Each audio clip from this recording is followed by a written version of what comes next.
Welcome to the Brodies and we're back. at the Bordeaux A bunch of bros. out here on Zoom. I want you to join in, YouTube, but it's okay. I don't know what part to contribute, so I was just waiting to find my aha moment. To Don't worry. We'll practice it. Great chemistry. Yeah, we'll practice this. Yeah, I'm Mr. Brown. It's your boy Slim. Cass. Oh, my fault. My fault. I'm messing it up. See, Slim. be Anthony. And today we are sponsored by. Is that Concord Grape? What is that? Yes. Mashowitz? Manchesets? What is that? Shevitz. You know when you go to communion and they give you like the juice, that's what they give you. This is what they give you. Well, I thought it was Welch's. Yeah. Depends on where you go. oh, you go They to don't- good churches. the boy get that real wine. I remember the first time I got real wine at a church, and I was like, what is this? I was so confused. I was like, yo, man. So you drinking communion wine over there. I'm gonna drink this water. Yeah. But what we talking about today, fellas? We're just I talking have about the tea. foolishness in the media today. Let's see.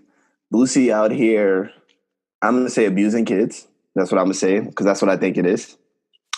Then, You jumping the gun. We gonna get to it. no, you said what we were talking about. So I was just going to like. You say I'm gonna give the whole recap. Y'all get the hey look at the insecure stuff. we got at the 3-minute mark. So yeah, just give them a little sample of what's about to happen. Yep. But yeah, as we get started, we went into it last week, talking about Insecure, and you know, I want to start this off by saying I was right that canola oil and Lawrence had broken up, like I called that. But the main event, and we also talked about this last week, The main events. the destruction of a friendship. So who was wrong and who was right when we talk about Issa and Molly? Who do you have, fellas? Go. Actually, I'm gonna start it off. What do you say, Slim? Go get it. We knew it was coming. I think looking back from like season 1 up until now, they are both at fault for their turmoil of a friendship. It's unfortunate that it came like that, and I definitely agree with Molly. With Issa, it didn't have to happen at her event. It could have happened afterwards, But Molly being Molly, messy ass Molly, she's been messy all season. She couldn't just All series. She couldn't hold that in. She just had to All just serious. rain on Issa Parade, and I think Issa she didn't go to Molly. She went through her dude to get it. She didn't involve Molly in that whole equation. But Well, before we get into that, do we need to give a synopsis of the demise of because I know we're speaking in generalities, and we assume that our audience is Black, and we assume our audience watches Insecure, but that might not necessarily be true. So, America, let's go like this. There's a show called Insecure that's written by a Black woman named Issa Rae. A wonderful woman. Wonderful woman, full of melanin and rich chocolatey goodness. And it's all throughout that show. I appreciate the chocolatey goodness. In this show, there's a relationship between her and her best friend who have been slowly falling apart this whole series almost slowly. It's like it's been a slow build up, right? Slowly.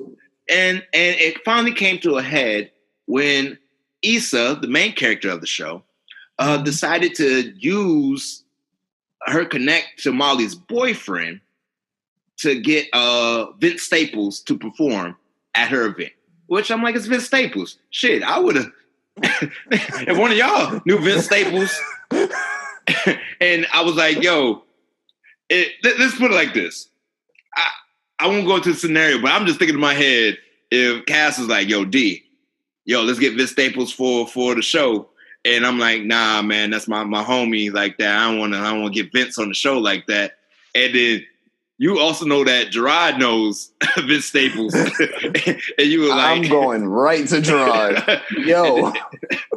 And then I show up on the Brodies one day and I see, what the hell Vince Staples doing here? Vince, what you doing here? It's like, oh man, Gerard told me to come. I don't know if I'll be drove or not. I don't know. But it's a little slightly different than that particular situation than the one I'm panning right now. But go ahead, Slim. So I think that both parties are wrong. I put more of the blame on. I blame Molly. I blame messy ass Molly this whole season. She's just been bitter and just not happy. And for her to come at Issa and at her event like that, it was just uncalled for. I think there's a time and a place to handle business. You know what I'm saying? If you got an event, like, go there and support your friend, and then, you talk to him afterwards, but don't bring that negativity at her event. You know what I'm saying? It's going good. People are there dancing, and then you end the night on that. Like, that could have waited till like next week. But sometimes your pride gets in the way and you go for the jugular. And Molly's in attack mode, right in attack mode. Pride comes before the fall. Yeah, that's my 2 cents on those two. But it's definitely I blame Molly. Messy ass Molly, yeah. What about you, B. Anthony? What say you? Are you two going for the jugular? Well, let me say this. Molly is not married. Guys say, let me say this. He about to. It's coming. Molly is not married to Andrew, number one.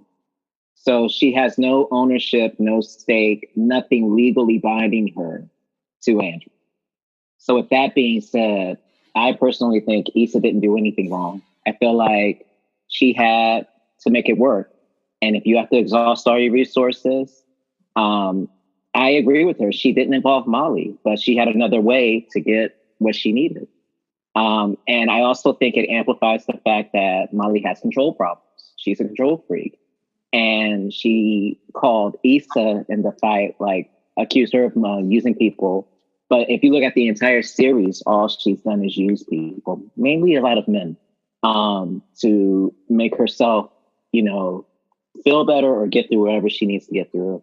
I also think it was very, very, very just horrible for you to do that at her event. It was unnecessary. And I hate Molly more. I think she's horrible. And if she gets killed off this season, I would be okay with that. Whoa. I love that energy. I love it. The new Tariq. I ain't going that far. That's not. She's Tariq's older sister. No, I'm not. And then I think what really pissed me off, though, even beyond the fight, Andrew felt the need to apologize, and I don't get why he apologized. It was a business decision. It was when you talking to a girl, you just apologize. You just be like, "Yo, my bad." No. I'm telling you, because that's just rewarding bad behavior, in my opinion. It sounds good in theory, there. B. Right. Yeah, it sounds good in theory.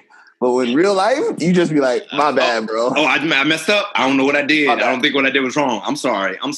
Yeah, but he knows how she is. That's the part that gets me. He knows that she's, for lack of a better term, crazy. And so because she has all these quirks and he's just getting like to a point where he's okay with the quirks for now or until the sex isn't good anymore, then he's all of a sudden going to be like, "Yo, baby, I'm sorry," or whatever he said. Wait. It's stupid. I also feel like, too, that, again, Issa, to Slim's point, she did things wrong throughout the relationship. But in this whole scenario leading up to this, she was on her business tip. And so she was just trying to make this event work. And I agree. She went to her friend hoping that, just out of respect, that her friend would help. But she made up a rule about having standards. And then, Molly, season 1 was out here fucking college kids. These are just things that you can go back. And then I didn't like the line where Molly said, "I always have to bail you out." You haven't bailed Issa out since the series has started. The only thing you've been is a listening ear. But unless I missed a couple of episodes, she didn't help Issa keep the first apartment. She didn't let Issa stay with her when they moved out. So I don't really see in that context some of the things that Molly was throwing at Issa, how any of it stood. I think. Sorry, I was up. I can talk. Oh no, I was gonna say I think in the very beginning, in terms of the apartment thing that you brought up, if I remember correctly, I don't think Issa. I think Molly suggested, but Issa didn't want to go that route because also she's like, I know Molly, and it's like you know which friends you could live with, and you know which friends you're like, nah, we just need to be friends. Like I can't live with you. If I remember correctly, I could be wrong. But not financially. She didn't help her out financially, and that's been a bulk of Issa's problems. But I mean, I just think if you're going to make a claim like that, you know, let it be true, and it's based on what they've shown us. I mean, when Issa's car got messed up, Molly did pick her up. Molly did like get you some food. Like it to me, I think both are wrong. I just think if that's really your friend, no matter what my issue is with you, I'll wait. Like if Deb is performing at Porch Fest or something, and I got beef with them, I'm not gonna pull up the Porch Fest like, yo, what the? I'm gonna wait, have your moment. The next day, I'll hit you and be like, all right, I didn't appreciate this, so we just need to, whether we yell at each other or stuff then, but I'm not gonna do it at your event just because I wouldn't want you to do that to me. On a side note, America, if y'all ain't know, Mr. Brown, that's me. I perform. Ha ha ha. Pull up on my shit though. You get cut, nigga. But anyway, continue with your thoughts. I'm sorry. Nah, you good. Do you guys think that because Molly had all that to say that she really didn't value the friendship as much because so much was pent up on the inside? And if you had that much to say and, you know, you had all that to spew out, how did you really feel for the entire X amount of years that we've been friends? I mean, people hold stuff in and stuff gets built up. Everybody's different. Like I know I can hold stuff in. I know I can ignore some stuff, but I know I like to hold stuff in a lot too because it depends on the person. If I'm gonna blow up over, I'm like, all right, I gotta talk to them differently. Like I'll handle a situation different with my girlfriend than I would with like my brothers. Like if it's my brothers, I'm just blowing up on the spot. I don't care. But my girlfriend, I'll be like, okay, let me think about how I'm gonna respond to this. So I just think that depends on like the person. But with Molly and Issa, I just think Molly was wrong in that moment. And even to Andrew's his name, right? Asian Bay. Mm-hmm. That's what I'm gonna call him. I'll call him Asian Bay. I don't care. I just think he just apologized just because you just learned that even if you're not wrong, you just learn to be like, all right, I'm sorry, my bad, cool. And that's one thing with relationships. You just learn that sometimes even when you're right, you're wrong. And you just got to learn to be like, all right, you got to pick your battles. And for him, that wasn't one because he probably thought, yo, I'm actually trying to help them out because I'm going to help them get their relationship better. He thought he was doing a good thing. And then he saw, oh, it's not my bad. Cool. Because a part of him knows Molly's really trying to make this work. So Molly's not just going to like leave. So he's like, all right, he has a little leeway there. But he really thought like, all right, if I do this, that'll like, he was trying to give a little hints like, yo, Issa's been stressed because of this festival. Like, you see how much work it is to put this together? That's why she's been distant. That's why she's been like by herself. And again, to Andrew, like he had no idea like the extent how deep it was, the relationship. So he just said, okay, I do this for you because you my homegirl's girl. I got you. You know what I'm saying? He did that just on the strength of that. So like he knew they were beefing, but he didn't think it was like he just thought it was like some petty like, all right, I'll get over it. Like friends beef. No. Well, if you think he knew what was going on, do you think he would help out? Like if he knew how bad the beef was, do you think Andrew would still help out? I don't know. He seems like a nice dude, but let's really put the shit in context because we not putting it with the full picture. Y'all talking a lot of micro type. We got to look at the macro. Like if we examine Molly, where she is in her life, why she's acting the way she did. Mr. Kasim Graham, I said his whole name. He said last show that the reason Molly is acting the way she is, she's still battling with her own ideas of relationships supposed to be based upon the relationship of her mother and her father. So she don't know how to, and this will be the only time I reference and give Kasim his due, his props. But if you put it in the context of that, she's trying to battle that and has never had anything long-lasting. This is her first long-lasting thing. And if you have something that you never had before, it's almost like your first child. I got to give you that organic carrots. I got to make sure you're pooping in the right way. I got to make sure you're doing all these superficial rules when child number 2, he's eating dirt. He'll be all right. You know what I'm saying? It's a totally different concept. She's never been in. That's me as a kid. I'm not gonna lie. I ate dirt. So that's where she came up with that rules. Like, I don't want to put undue stress on my relationship. I respected that. She came up with that. It put Issa in a bad spot, but I respected that she asked that. She had to put limitations on it because she doesn't know how this thing works. It's new for her. But you also got to put in context, how did Molly meet Andrew? Molly met Andrew through Nathan. How did they meet Nathan? That's through Issa. So she went through Molly because that's the stronger relationship, but she always could have went through Nathan first.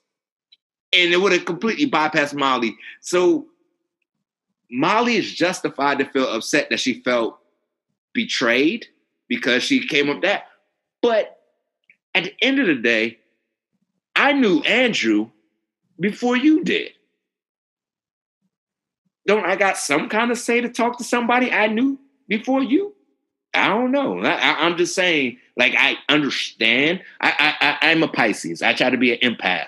I try to walk in people's shoes and understand where they're coming from. So I get it. I get it, Molly. But you ain't gonna blow my shit up. You ain't gonna come to my spot talking crazy. I did what you wanted me to do. You still would have fucked Molly up because I don't think Molly could fight. Yeah. I don't. But I also don't think Issa should have got mad at Molly for making that decision. I really feel that way too.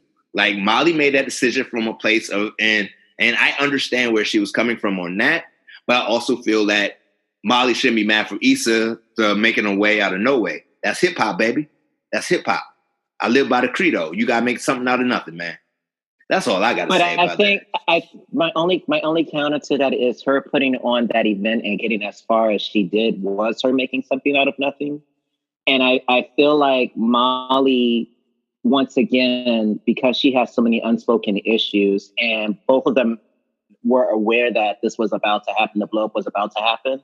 But because Molly is notorious, I think, just for searching for reasons, and making up things so that it appears that she's really trying to save or salvage a relationship. It's just not consistent. And I could respect the whole parameters rule that she made if she did it with all the other guys. But they ain't the same, brother. This is something new. Everybody. Brian, you can't do that with everybody. Like, I didn't treat every girl the way I treat Jen. No, the right person will make you treat them right. But you have standards. Man, there's a certain way you handle all of your relationships that even Brian, if they're different, Brian, you handle. Brian, no, you handle. No, I ain't even gonna let you finish, Brian. Brian, no, Brian. I need help. Brian, no, you gonna listen to me right now, Brian. You gonna listen to me right now, because you tell me for a fact you don't eat at Burger King the same way you eat at Ruth Chris. Some people at Burger King, Brian. First of all, they're restaurants. If you tell a girl you taking her to a restaurant and you pull up to Burger King, Brian, no. But I'm saying some women are Burger King and some women are Ruth Chris. You don't know you got a Burger King until you go to the Burger King. Like, oh, there's some interesting decor you got in here. It's real Burger King-y. But the way I handle people, it's just that I give you equal whatever until you show me different. That's just me. That's very nice of you, Brian. Yeah, that's very nice. That's not real life, but that's very nice of you. This is beautiful. Like, in theory, what you're saying sounds so beautiful. Like, I love it. But nah, that's not real life. That's not at all. Okay. Because the right one will make you like act differently and think of new ways. So, or try to be different. Do you have to meet the right one to act like the right one, or to give off the vibe that you're supposed to give? That's a case-by-case situation. So I won't fault somebody for, like, if I have a friend that's wild reckless all the time, but then he met a girl and he just stopped being reckless, I'll be like, should have did this like 10 years ago, but hey, it's whatever. It happened when it happened. It doesn't matter. Everybody ain't gonna change. Everybody ain't the same. Some people make you change your rules. I recently changed my rules. I'm not gonna go too deep because people apparently listen to this here podcast. they listening to it. So y'all want to hear a funny story? What the change was. You want to hear a funny story, right? So there are people that I have talked to that listen to this podcast, right? Right. We'll put that out there. That is a fact about my life. That's the context. So I once said, like, yo, I've only slept with X amount of women. I was like, and I said it definitively. And now I get text messages like, I think you're up to this number now, listening to all your stories. I'm like, oh, are you going? I'm like you at least 7. That's why I'm like, really? Okay. How you know they're not all the same woman? How you know that story and about all the same woman, that the crazy woman from Christmas is also the woman from New Year's Eve. That's also the woman from I'm like, I've told a lot of stories on here, ma'am. You don't know my story. You don't know my life. You don't know my life. But you act different, hard, Brian, honestly. Like the person's gonna make you act differently. Like the way you act around us isn't gonna be the same way you act around your mom. Like people, even though I know that's a crazy scenario, but still, it's just like. No, I agree with that sentiment. That's common sense. I don't think you act the same way towards everyone, but I think when it comes to whoever, you're trying to date or marry or what have you, for me, and I'm not saying it's the standard for everybody, but I'm not that good to where I can just treat this person a certain way and then branch off and, Can I ask you a question, Brian? I just have to be consistent for me. Can I ask you a question, Brian? So, say my girlfriend comes up to me, Cass, do you love me? And I said, baby, I love everyone. How you think that gonna go for me? No, you treating her like Burger King, nigga. We all love burgers. It's like, baby, I love everything. But no, it's like you gotta treat certain people differently. And when you have feelings involved, it's gonna make you act differently. You can't explain it. Emotions. Love is a form of insanity to me because it'll make you do things that you would never do. Bro, I've been watching Too Hot to Handle. I watched The Circle. I watched Love is Blind? Housewives of Potomac with me. I watched Love is Blind too. Bro, love will make you watch or do some crazy things. I've sat in these shows and been like, yo, why is she doing that? You can't explain it. Like before, I would never watch these things, but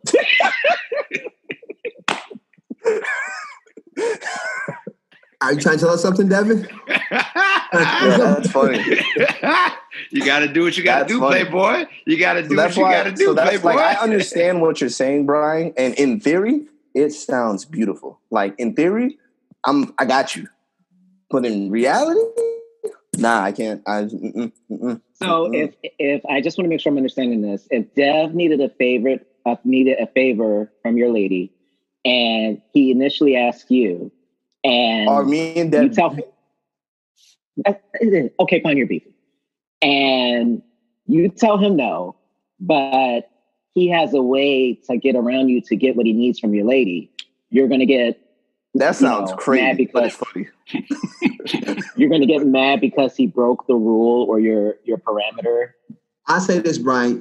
I'm going to get into a real life situation, though. Like, give me a real life situation. Give them to a real life situation. I mean, I get what Brian's trying to say. So it's like, when I feel away a little bit, because I'd be like, damn, my nigga, I told you, like, don't go to my girl. But I'm not going to blow up at his event. Like, I'll talk to him.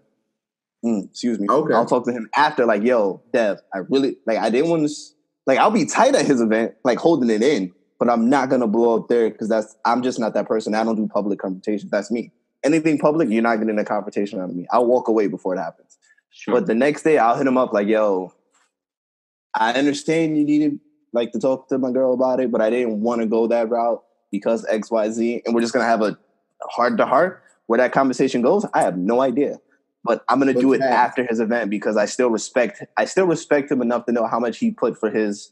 I'll just use Porch Fest as his name. I know how much he worked. What if Brown ignored your phone calls the next day? Oh no! Now we got to square up. We got to square up. Then I hate that shit. I got to square up. No, I hate that shit. You see him on Instagram. You see him on the gram, and he ignores your phone. Like if I see him on the gram scrolling, I'll be like, "Where?" So you can't pick up my call, or answer my text, but you out here liking pics.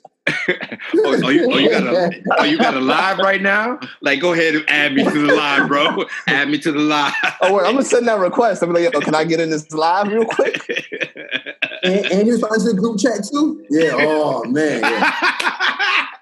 Hey, you know I'm gonna be mad. Oh, that's ultimate rude. That's rude. If you respond to the group chat but won't respond to the individual. I'm like, that's rude, boy. Then you act Cass too, like, that's funny, Cass. Ha ha ha.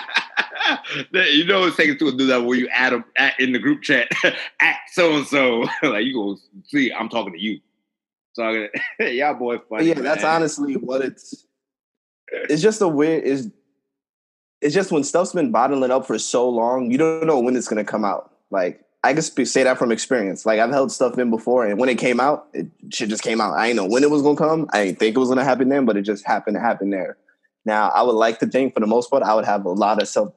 It would take something very serious for me to blow up at one of your events, like really serious, like what Molly and Issa going through, and not so much. She could have waited. Deeper. She could have waited. Yeah, I think we all agree that you know she could have waited to have that conversation with Issa, you know. But again, man, in the heat of the moment, sometimes you just start firing up at the mouth. I will say this in ending this. Who do you think should call who first to like be like, yo, my bad, let's make a? Or would you be like, nah, fuck that bitch? Nah, ain't no calls on this one. Someone got to be a mediator on this one. What's her friend name? I think it's going to be Kelly that's going to try to mediate it's going to be Kelly. I think Kelly's going to be the one to try to fix it. But I don't even see them really, if I were in the writer's room, I don't see how it could go back to being the same after that. Nah, things will never be the same. You know, yeah. It's like the time, I don't know how many of y'all ever squared up with one of your best friends. You ain't never fought one of your friends? Like in a real fist fight? Or like legit. Like we are coming to blows. Like I've been to like legit fist fights, and after that, like things are a little different, especially depending on who won. Like the power dynamic has now shifted. Oh, you thought you was the man. Aha. Like let's say you have fist fought one of your brothers. Yeah. You know, I remember the time I punched my brother in the eye. I got him good. I got him. And I knew he respected me from that day on. I lost that fight. He got me good. But I got that eye though. I got that nigga. And I was like, yo, from then on, he respected my gangster. And we've been best friends ever since. He realized that it was no longer that power shift that I will lay these hands if need be. I'm a pacifist, but I might pacifist right through your mouth. That's all I'm going to say. I mean, that happens a lot of times with depending on like your friendship or power dynamics. Even if you're going to lose, you got to show like, no, you might win this fight, but you ain't going to want to fight me again because you put in mad work to do it. So you'll be like, all right. So it all depends. But I just need to see Lawrence again because that's my guy. It's probably my man crush. I don't care. That's my guy. That's so good. And where was Lawrence, by the way? He didn't need to be there. You know how insecure do though. Every episode, you don't need to be there. Like it's not like he would have served no purpose that episode. Honestly, like he knew Condola might be there. I do think the season finale is going. You got to think about it. Condola might have been there. I do think. I'm sorry. Go ahead, Brian. No. I was just going to say that I think the season finale is going to be Nate versus Lawrence. I think that's what they're building it up to. Nah. Wait, like them two going at it, or Issa having to make a decision? Pick between them two? Issa having to make a decision. Yeah, they're laying the groundwork for that. I don't know. I just think my nigga Lawrence. He winning out here. I think Lawrence and Issa might begin a casual relationship and everything like that, and then they gonna have to come to a head of finding titles and whatnot. But I don't know. Nate ghosted her, man, and that's tough. That's tough to come back from when you've been ghosted, man. And he ghosted for like months. That's the OD part. Like, my nigga, damn, months? Like, yeah, it's gonna be a photo finish, man. Depending on how this plays out moving forward. So as long as Lawrence wins, I'm happy. Sunday. As long as Lawrence wins, I'm happy. Like, Lawrence ain't never do her dirty like that. He ain't never ghosted her. He just drained her all her life in essence. That's what he did. He was a leech on her soul and spirit.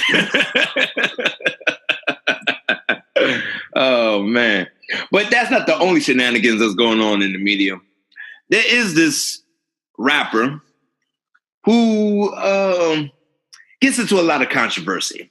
Not as much as Soulja Boy, but he also has his share of ridiculousness. And that is, I'm not talking about 6ix9ine. I know he out of jail, blowing up the internet as well. I honestly don't ever want to talk about 6ix9ine. Good. We'll have a no 6ix9ine podcast. That'd be our rule. Like, we never talk about that. But Mr. Boosie Badass is out here giving more parenting critiques or techniques. I don't know. I always feel like he's on the wrong side of this parenting thing. He's like the Dr. Phil. He's like trying to be the Dr. Phil of parenting, and it just goes horribly wrong each time. He's a Dr. Phil of toxic masculinity. That's what the hell he is. This is true. You want to see a walking, talking, toxic, masculine person? That is Boosie. Boosie, completely. But if you haven't heard, Boosie, can we call him Mr. Boosie? We're going to call him Mr. Boosie, Mr. Badass. We call him Mr. Badass. That sounds better. All right, Mr. Badass went on his Instagram Live to say that he been training his sons upright. He been teaching them how to put on the condoms at 9. I'm going to pause right there and ask a simple question. Why?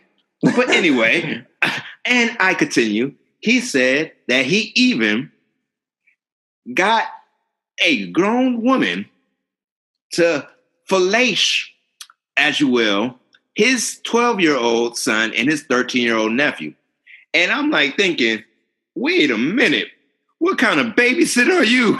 I left my son at your house and you got this little nigga's dick sucked. Boosie, no. I trusted you as my brother to watch over my child and nothing crazy to happen. And this is what happens on your watching. You're bragging about this shit, nigga. Like, and I do want to say, I want to put it in context of what my mind went originally. Because when Boosie decided to wear that Kappa shirt, and everyone's getting on him like, you're not a Kappa, you can't be wearing that, or not take it off. His brother's a Kappa. So if your brother's a Kappa, that means your brother went to college. If your brother went to college, that means you come from a college-educated family. That's a strong statement. I know for a fact his mom was a professor. Boosie. Oh, okay. Then okay. Boosie, you know that, yeah, I don't. Well, Boosie come from a well-to-do family. Boosie just decided to do Boosie shit. So don't let Boosie always one in the family. Always one in the family. So I'm like, I left my boy that I'm grooming to be a well-intentioned man in society.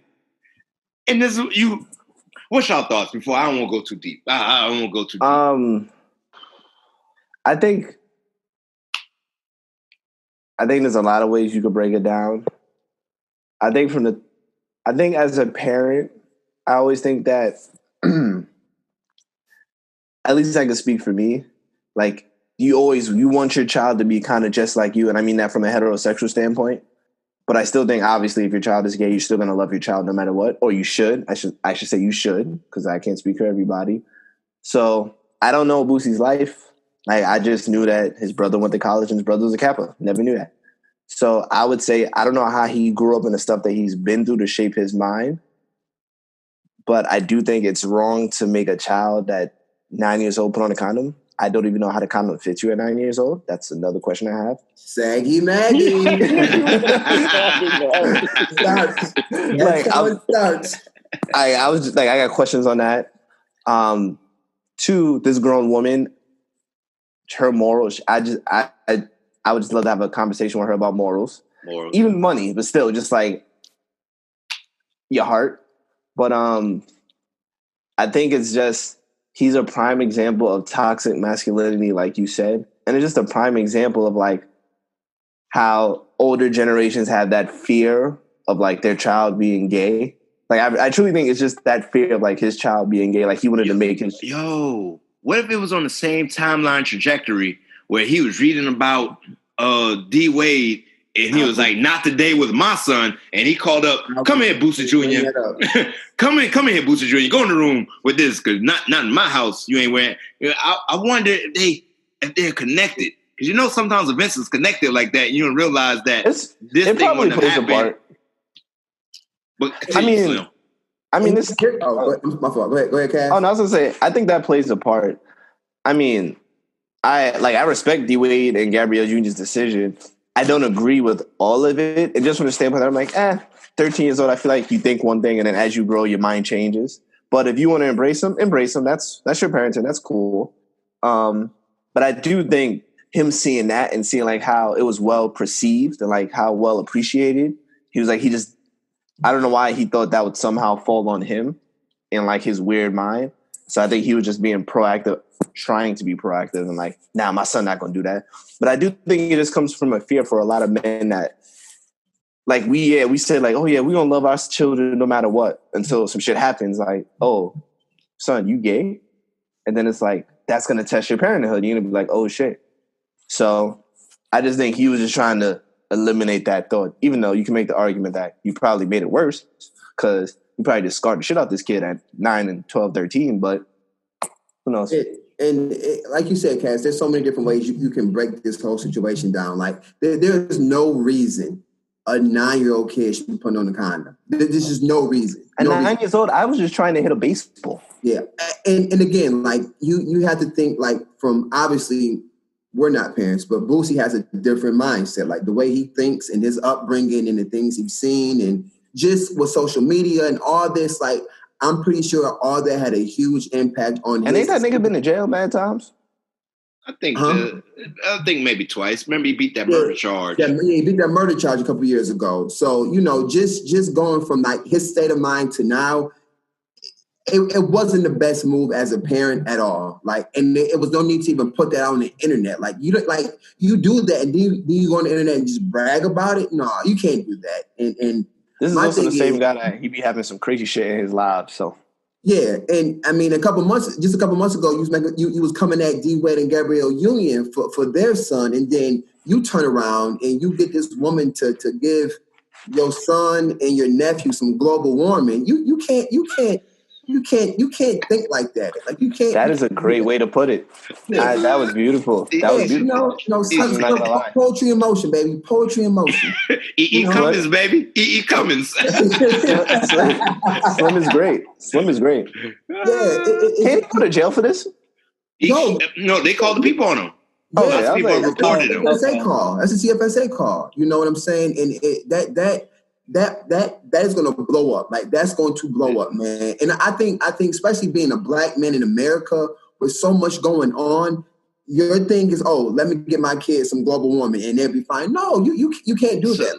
So we got to go back. I don't want to say this because we brought this up a while along. I don't know which episode. I don't keep up track with the numbers. Talk about the hypersexualized nature of the black man, and that's something that we do on the Brothers. We're trying to deconstruct that mentality of what a black man is and what a black man should be. We are educated. We are bringing the barbershop has gone to college. So let's really think about that idea of sexualizing this 12-year-old with this sexual act too soon.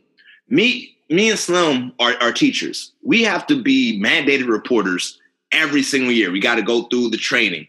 And even if you show pornographic material to a child, that is sexual abuse. Now, we've already went on this on one of these episodes. I saw my first porno magazine at 8 years old. I could tell for a fact that my brain was fucked up from that moment on. Now, imagine if that brain of that 8-year-old then also got some head during that time when I saw global warming. Oh, my bad. Got some global warming. Nigga, I don't think I'll be with y'all right now. I don't think I was going to nobody college. I would have been doing something else. And I think that messes that kid up because now as he gets older, he's going to look at women the same way that woman did to him. You know what I'm saying? It messes the kid up. His brain is not even fully developed. Like he should be thinking about school, trying to figure out his next move for college, planning, like just to be successful. But now you look at women in a whole different way now. Like that's going to mess him up like for a while. You know what I'm saying? And it's just unfortunate that, like Boosie went down that road. You know what I'm saying? That's one of those things where I totally disagree with him on that. Like there's no reason at all for some kid to see something like that. Now, if a kid look at a magazine or porno, okay, but you actually getting something done to you like that's completely different. And I think as Black men, as Black America, like we got to do better. Like we got to do better than that. Like that's just that's a piss poor example of a father raising kids and his nephews. And that's, I said what I said. I think also another thing to contribute to this conversation, kind of going what Brian was talking about, growing up, that was a big struggle for me as to what constitutes not only as what being a man is, but what it is to be a Black man. And I think moving forward as a culture, we have to learn how to have those conversations in a healthier way. And I know as a kid growing up, one thing that was always perpetuated is aggression, sexuality, and just this need to, I guess, assert this whole control or image of just strength. And I think that in and of itself is incomplete. And I also think it perpetuates the ideas that were kind of forced on us as a culture during going back to slavery times, because we were used mainly for our physicality and for breeding. And so in essence, we were treated like animals. And so that trauma has kind of just seeped its way into modern times, if you think about it. And so if we keep rehearsing or regurgitating that behavior, then what are we really doing? How are we moving the conversation forward as Black males? And I remember being 8 years old and 9, going up to 12, and my classmates in elementary school were saying all these horrible things about, like, oh, I had sex and yeah, it feels good, da da da da. And 100% of them are lying. I'm almost sure. But I think when you're at that age and that's what's being thrown at you, it does, Brown, it confuses you. It makes you call into question who you are as an individual, because you're forced to like think seriously, like, well, if I'm not into those things naturally, then what does that mean about me? And how am I supposed to adapt to something that, you're not really supposed to adapt to? Like, not at That's his experience at 8 or 9. The funny thing is, that experience might actually turn his child gay, because the child could be like, I didn't like that. I don't know what that is. So clearly, if I didn't like it and she did it, I must like it. You can't turn nobody gay. You know what can't. I meant. You knew what I meant. We ain't gonna say that on this show.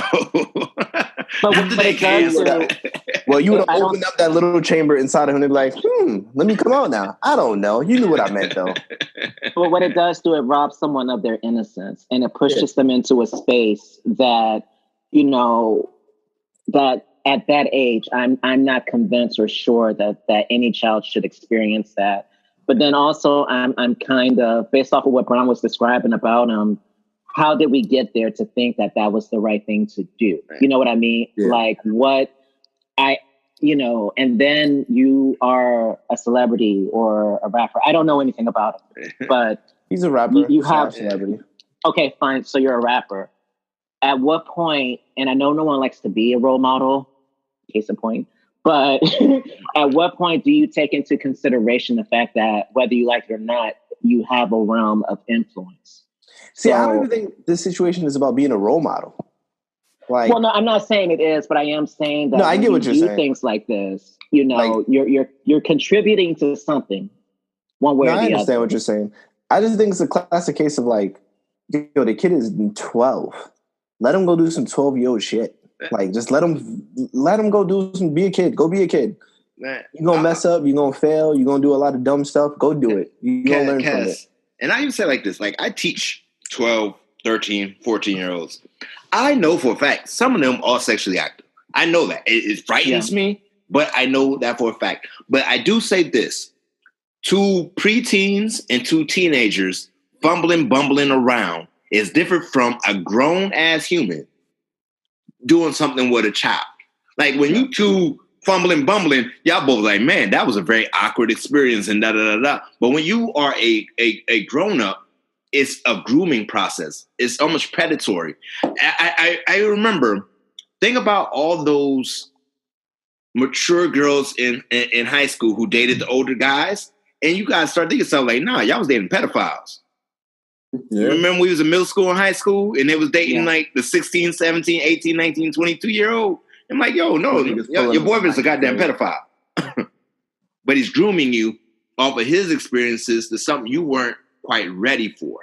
It wasn't supposed to experience at that time and experience at that moment. You know what I'm saying? And then then they be jacked up for the rest of their life.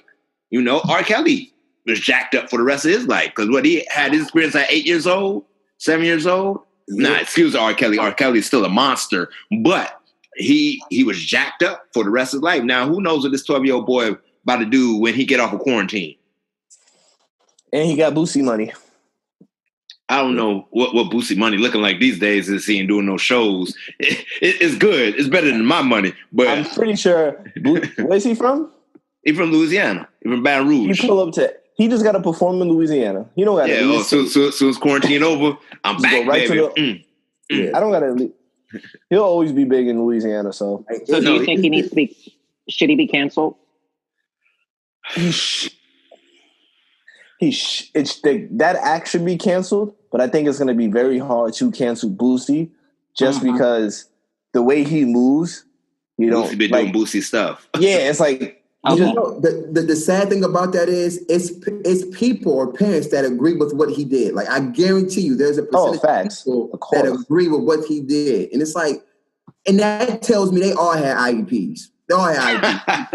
If they agree with that, they had an IEP and a 504 plan. I'm telling you, because to a normal person, that's not normal. Like, that's not normal at all. Like, it's just not. Like, if I had a brother and I sent my son over there and my son came back and told me, oh, yeah, uncle, whatever, hey, some girl did something to me, I'm shooting everybody. Everybody.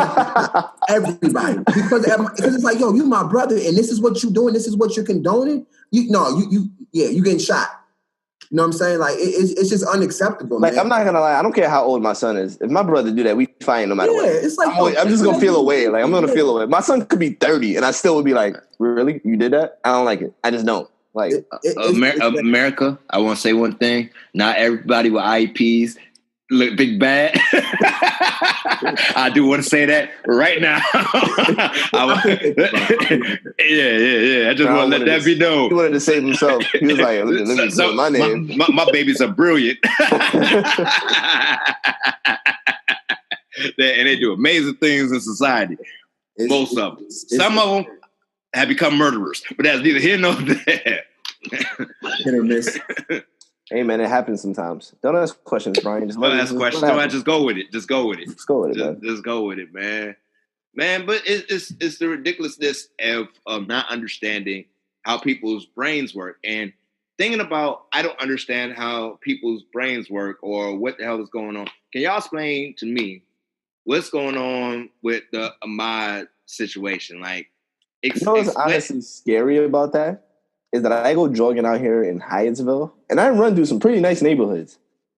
Like, and I ran with like my hoodie up, like all the way, headphones on, like, and I always try to do like a friendly way, like if I see somebody, like it's like to let them know, like, hey, I'm innocent, I'm nice, I'm just jogging here. So that I've honestly really haven't. I've ran once since like this Ahmad things happened, and I don't know if I'm gonna run like that same area. I honestly might just run around the block now just to feel safer, but it's just scary to think that you have that right to just chase somebody down. And I'm willing to, that's not his first time jogging in the area. Like, I'm pretty sure he's jogged around that numerous times. So it's like, you've seen it.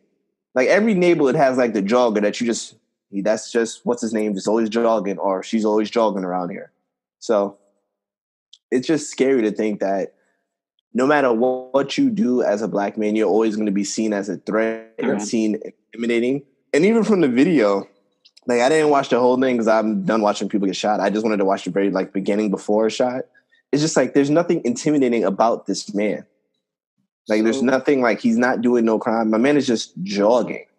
I don't know if you watched the second video, the video of him going in the house.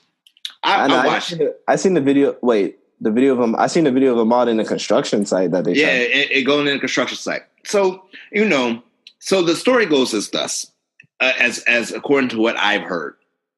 Some neighbors reported someone was burglarizing something or whatever. So then they showed this video of him going into the construction site and then running out of there. Now, I don't know if you've ever seen a construction site that no one's there. Construction sites. And you go inside there. I've gone inside and look like, oh man, look at the stuff. I wasn't there to go steal anything. What are you stealing? I'm just curious. People steal tools and pipes like and stuff like that. Yeah. People do steal. But one man jobs. I'm running out with a whole pipe by myself. I'm saying. What is he? What? But the thing is, our black bodies have always been policed.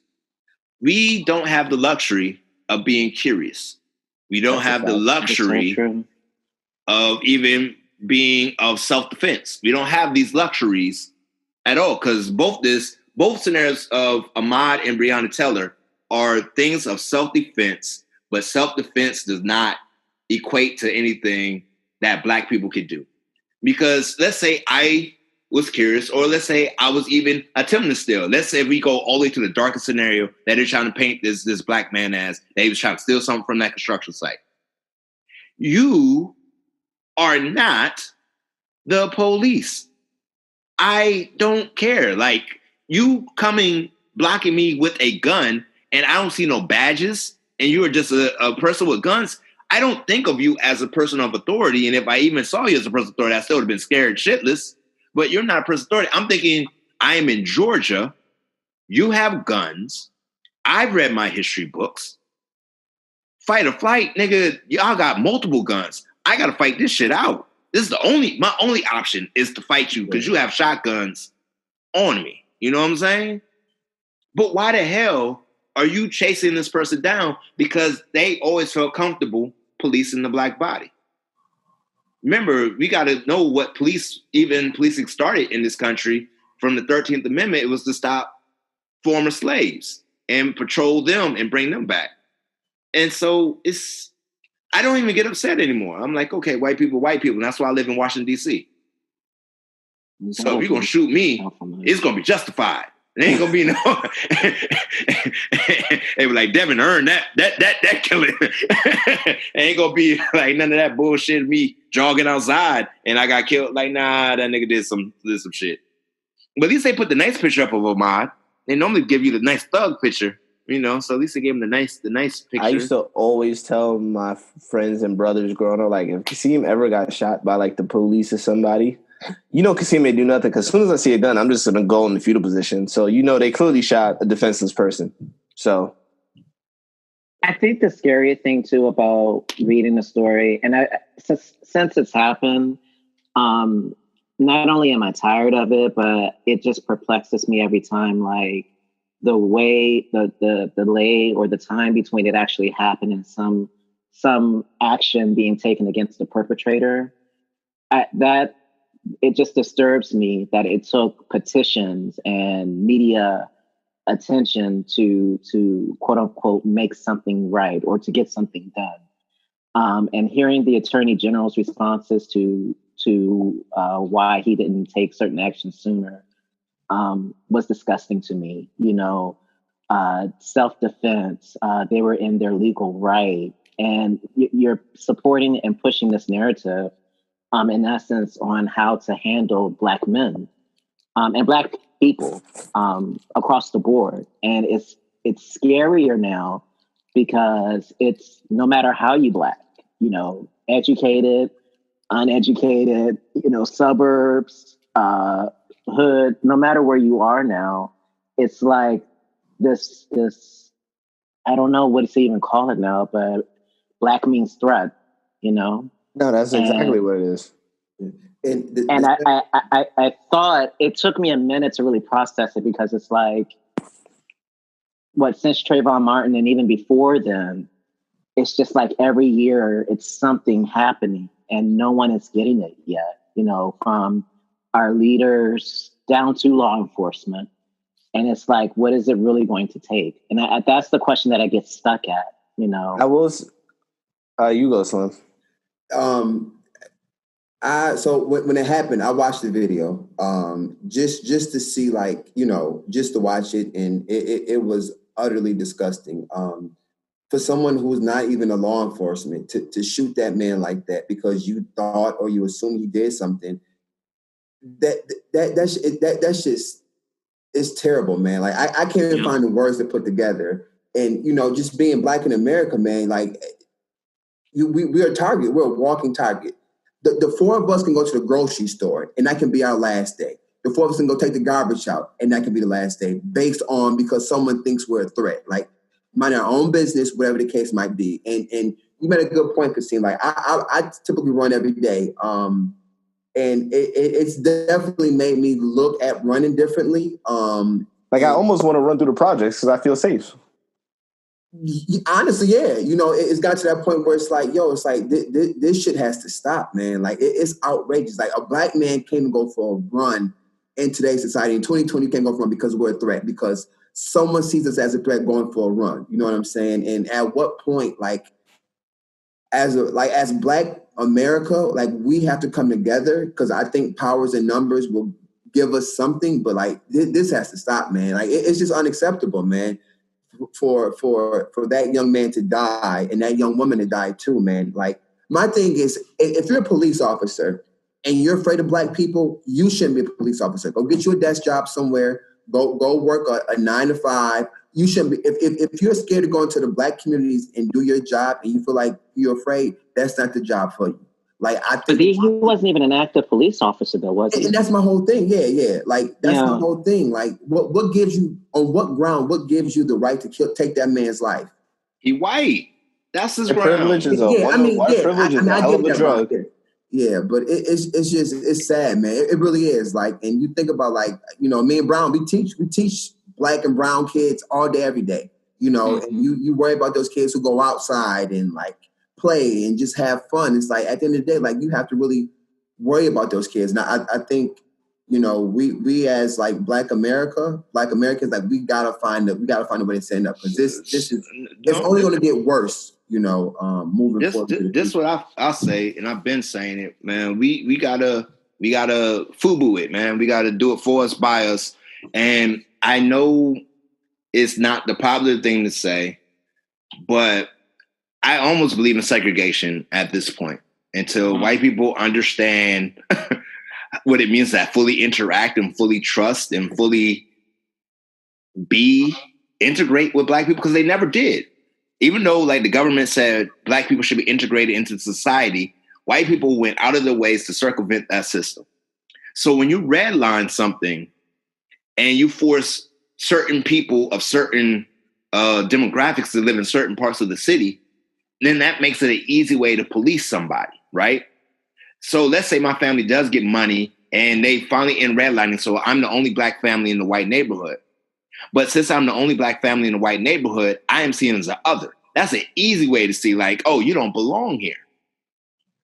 And that's why I feel like we almost got to, like, guard ourselves to be in something like PG County, which is the richest Black county in all of America, where if I see a Black person in a very nice car, a very nice house, I don't think to myself, oh, he doesn't belong here. I'm like, yo, it's normal calls. But in other parts of America, you driving a nice car is like, oh, it must be stolen. It must be a drug dealer, because they're not used to having money, because they put in systems that forced you to not be economically feasible. And that's kind of the thing that we have to dismantle systems. When we talk about systematic racism, systematic oppression, I don't give a fuck about small R races. The ones with the Confederate flags in their yards, I don't give a shit about them. But the system that in place that forces the masses to look at my Black body in a certain way, that's the things that we need to dismantle and need to destroy. And I've been saying it from the beginning, but at this point, I guess I'm getting old, because the revolution is a young man's game, nigga. I'm 30, 36 years old, my G. I'm not doing none of this shit. I ain't marching. I ain't doing none of this. I'm just trying to get my money right. I'm trying to buy me another house. Nigga, I'm trying to do grown man, middle-aged shit where I be comfortable and whatnot. But I do want to impart the wisdom that I'm just tired. I'm gonna live in this Black-ass city. Well, I don't even thought about, like, where would I move to? Move back to Atlanta? I guess I got to stay in the confines of Atlanta. But I've always said there's Atlanta and then there's Georgia. I don't want to live in Georgia. I'll live in Atlanta. I was getting ready to add to that thought too. Gentrification now is really happening at a more, I guess, at a steady pace now. And it feels like it's being, accelerated even more in certain areas. So, like, for example, even if you go to a Black neighborhood now, what does that mean anymore? Like, in Southeast, you have white people walking and running, and if you see one, like on that episode of Insecure where she was handing out the pamphlets, that's just that's the indicator. Like, oh wow, they're coming. So I mean, no matter where you move to, and even if you do the whole forest bias concept, history has shown how the powers that be respond to things like that. Jealous. What's wrong with these white folk? Shit. So I don't know. Living life on the easiest level. God damn. I along with the marching, I do believe that we still have to work and still do whatever by any means necessary to make sure that we are moving forward as a culture. But at the same time, just the blunt reality of it's hard and it's hurtful, and it's scary. I will say that I do feel like since Trump has been elected in office, I feel like there's been an empowerment to do these such acts. Damn bold. Well, I think it even started back with Obama. If you think, it started with Obama. I just like as far as people just feeling emboldened to say or to do certain things. Y'all lying. It started in 1492 when Columbus sailed the ocean blue. Sure. Well, I mean, to that point, our country is built off of genocide and the blood of so many. I hate to say it this way, but it's the truth, of people of color who have built this country. And it's in the ground that it's okay to just mistreat Blacks, Native Americans, Latinx community. If you don't fit into the system like Brown was talking about, then it's not even a second thought. My friends and I went to a restaurant in DC, and it was after a Nationals game. They won, and it was in Southwest. So, that is just all white for the most part now. And as we were leaving, long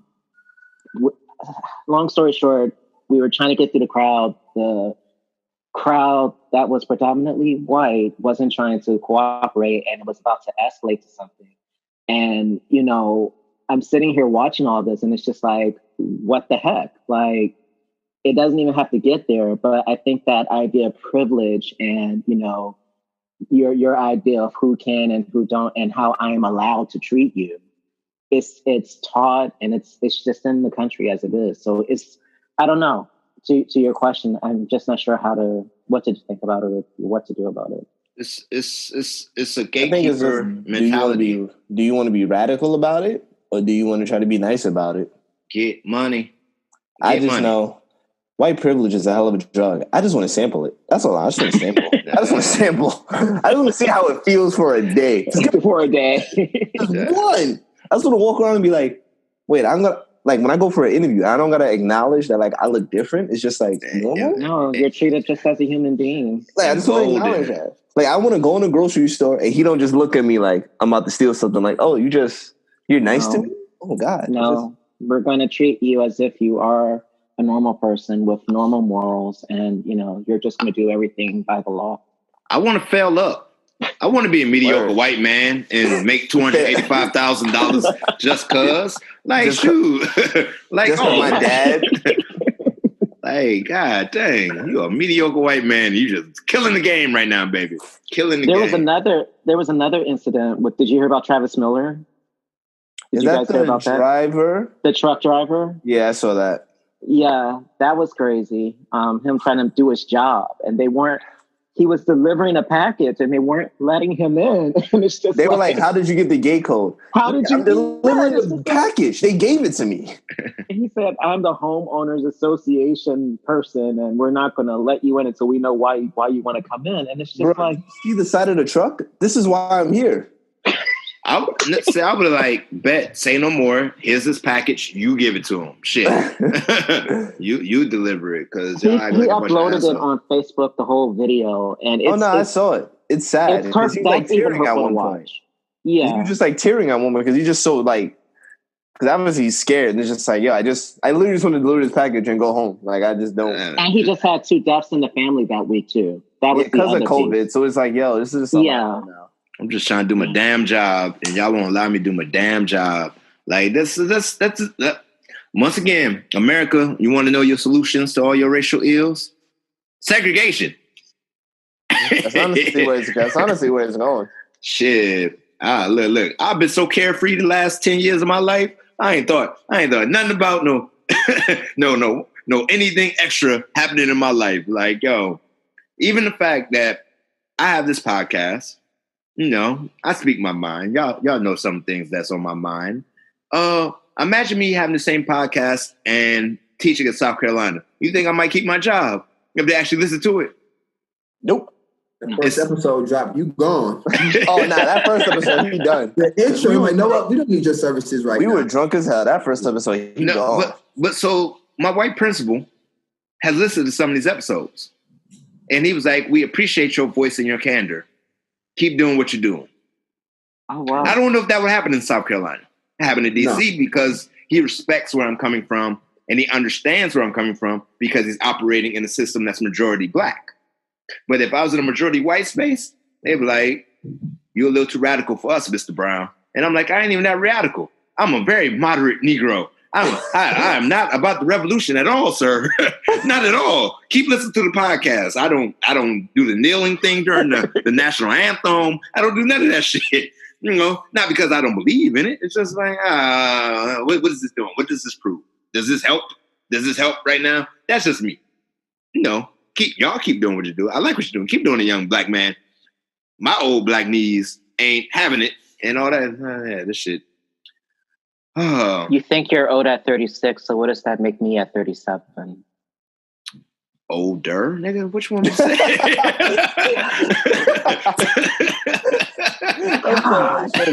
Sorry, that was funny. They said older, like, Man, my knees, my nigga, my knees. My knees. That's good. Oh, shit, that was funny. Speaking of knees,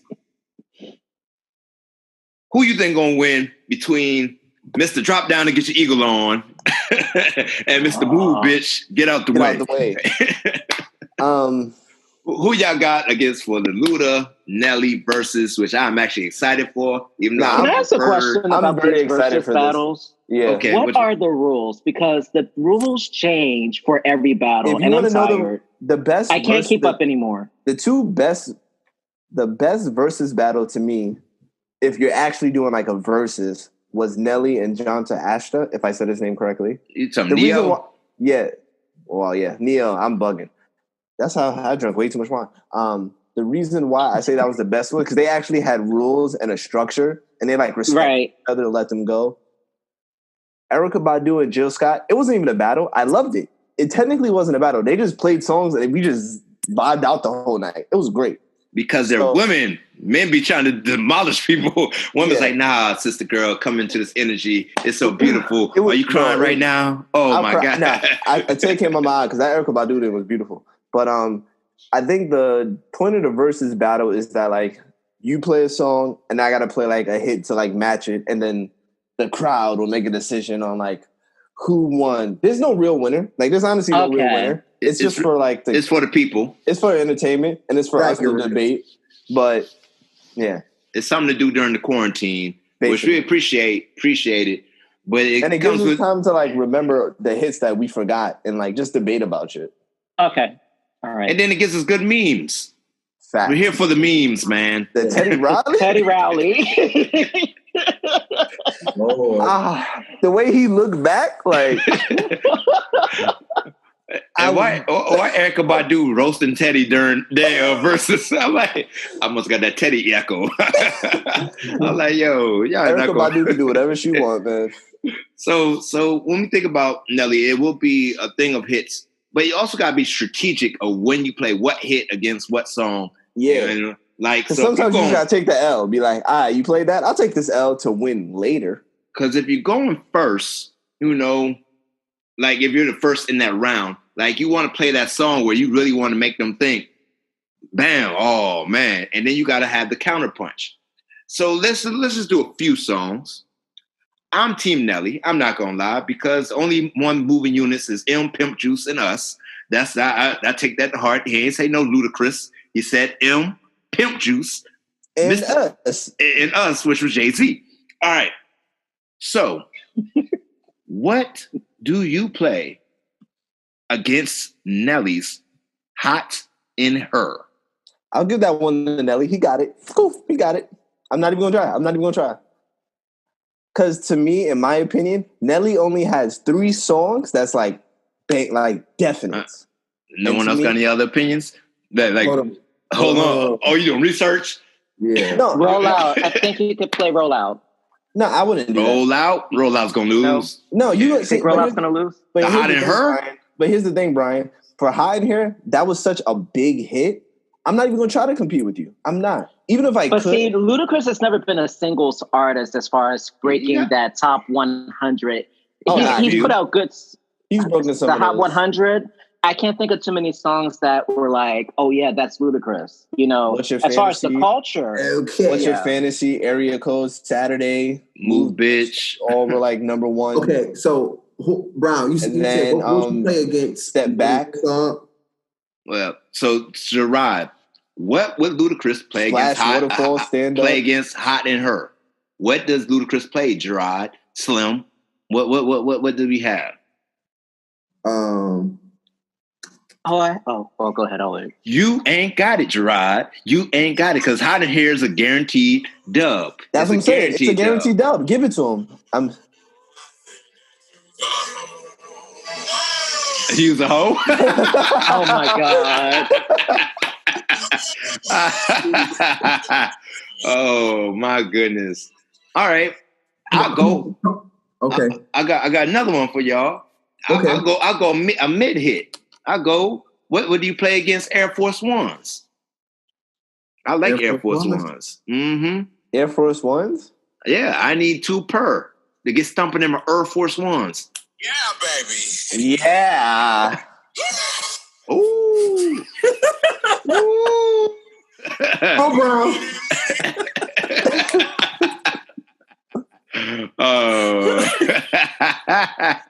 So am I the only team Nelly in this whole discussion? Luda got this in the bag. I think people slept on Luda because his whole acting. Luda got some bangers, man. I'm not skipping no Nelly. Shout out to the Lou. You know, I ain't got no problem with East St. Louis. I've been there. The Rice House is dope. To all those who listen, I know about the Rice House. I love East St. Louis. I love it. But I think Luda got this in the bag, though. But here's the thing. I think it's going to be very close.